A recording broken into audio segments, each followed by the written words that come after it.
2013 to 2023. In 2013, the challenges arising from April's landslide seemed insurmountable. Experts predicted it would take a year for Kennecott to recover, while losing millions in revenue. But incredibly, Kennecott resumed operations after just 17 days.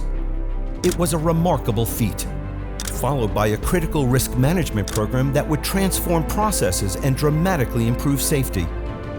And with the climate an equal priority, we were making a bold push into cleaner energy. In 2019, we shut down coal production, turning instead to renewable electricity.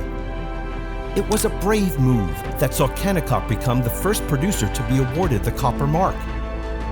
And in 2021, we were making headlines again, taking action to protect our future.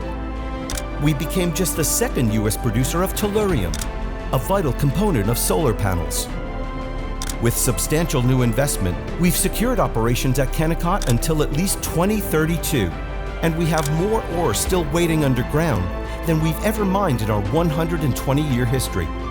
An idea dreamed up by an orphan from Missouri is now powering American industry and a driving force behind a cleaner future. We are Kennecott proud of what's behind us and just as excited about what's to come.